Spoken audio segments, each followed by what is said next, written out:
Hi, I'm Kevon. I'm Kimmy. And I'm Denisha. We'll also like to introduce our colleague, Victor Soriano, sitting in the back. And our presentation is on religious discrimination in the wake of 2016 presidential election. The 2016 presidential election has blatantly shown how religion and politics can intersect. With discussions on Muslim bans, Bible voters, and evangelical Christians, many of us can see a shift in the American political climate. The primary purpose of this was to examine diverse college students' experience with religious discrimination over 1 year period beginning in winter 2016 to winter 2017. Before we start discussing our methods and results, we wanted to give you guys an idea of what events took place in winter 2016 and winter 2017. We started collecting our data March 8th of winter 2016 and ended in March 7th, 2017. In between that time period, November 9th, you had Trump's election, and shortly after that, we had anti-Trump protests. Then we had Trump inauguration, followed by more protests, and then you had the implementation of the Muslim ban, which was followed by protests not only in America, but also other countries such as London. We believe that these type of events can trigger, or have an influence on our results. Next, I will be speaking about our methods. So we had 451 participants that were all enrolled in a general education psychology class for non-majors. So these students were not all psychology majors. And this is where 43% of the student body identified as underrepresented minorities. So on the right here are our pie charts for our demographics. I'll begin speaking about gender. So 55% of our population were females and 45% of our participants were males. Next, for class standing, the majority of our participants were seniors at 35%, followed by sophomores at 29%, juniors at 20%, and freshmen at 16%. As for ethnicity, the majority of our participants identified as Asian at 31%, followed closely by Hispanic at 30%, Black and multiracial at 20%, and white at 19%. As for our Black and multiracial participants, we decided to combine the participants who identified as Black and multiracial because we had a small amount of those participants and it made more sense to combine them as one. And as for college, 25% of our participants were from the College of Business, 22 of Science, 22 from Arts and Social Sciences, 16% from Engineering, and 13% are Agriculture, and 2% of Education. Also, there are other colleges that were not mentioned, and that is because their percentage of students from that college were less than 2%. As for procedures, participants were asked to complete a post-class survey where they were asked if they had experienced global religious discrimination, which we defined as being treated differently because of their religion. The collected data was analyzed to understand global religious discrimination as it is experienced from race and ethnicities, and also global religious discrimination as it is experienced by males and females, so to understand the correlations between race and ethnicity and also gender.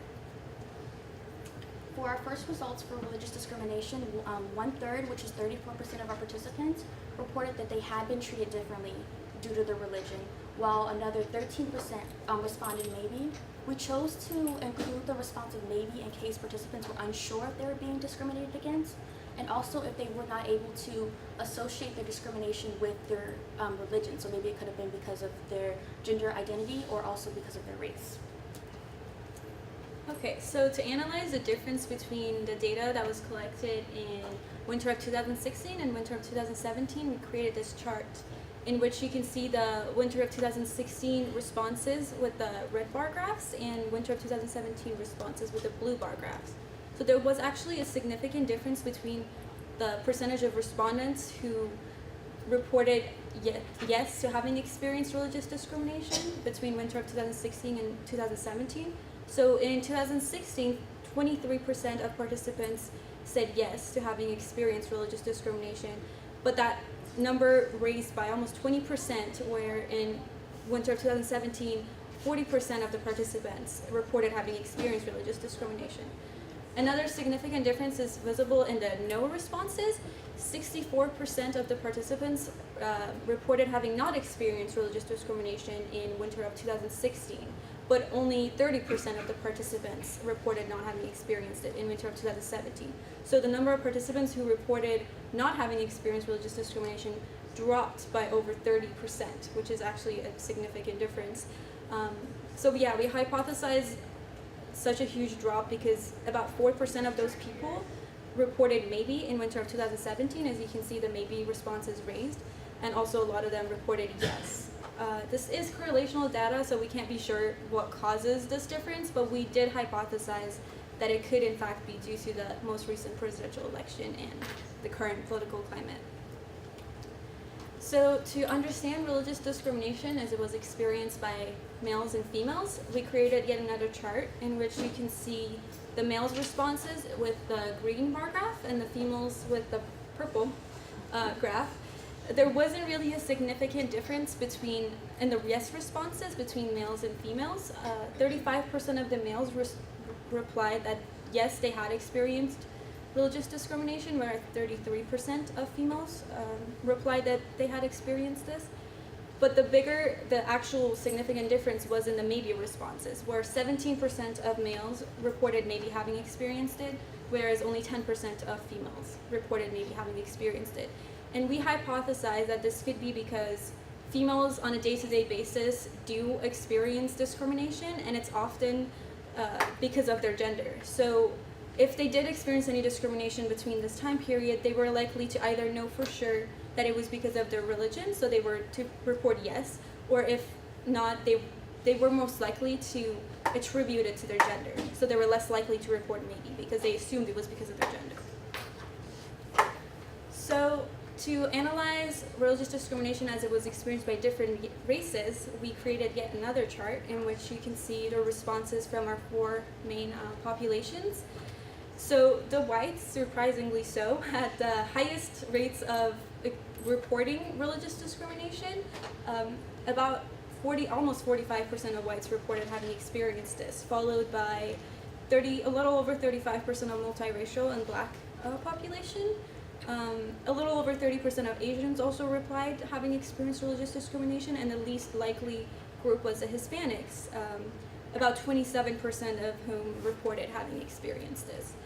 This was the most surprising aspect of our results to us, but we hypothesized that the whites were reported more religious discrimination, maybe because of the fact that our campus is a minority-majority campus, so the white population would actually be the minority on this campus, and they were maybe more likely to get discriminated against, and they were more likely to attribute that discrimination to their gender because, discrimination, again, the white race is not as common, so they attribute it to religion rather than race. And another hypothesis is that whites were just more prone to reporting this type of discrimination, whereas other races didn't feel as comfortable reporting it. So yeah, we also analyzed the reports coming from different class standing and colleges, and there was no significant differences between the students from different class standings and different colleges and their experience with religious discrimination. In summary, a large number of students reported being treated differently because of their religion, approximately about 1 out of 3. While male and female students equally reported religious discrimination, males were more likely to report uncertainty. Out of all ethnicity, white students were most likely to report feelings of religious discrimination, while Hispanics were the least likely to report experiences of this type of treatment. The data indicates an increase in perception of religious discrimination from 2016 to 2017.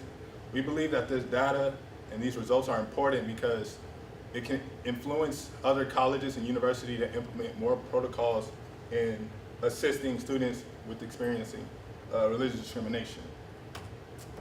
We would like to thank our mentor, Dr. Finley Thomas, and also our colleagues, Princess, Cindy, Victor, Sage, and Teresa. Thank you for your time.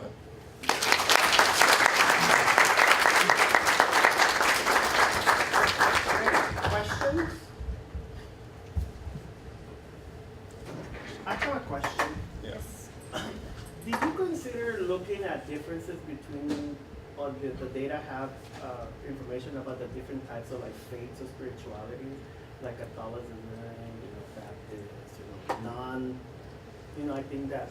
That's actually our next step. Yeah, we, that's we our next step, yeah, yeah. we looked and we thought it would be a really great idea to actually ask about people's religions to see what people that identify different religions, how likely they are to report it. But unfortunately, we didn't have that question in this survey. But next time.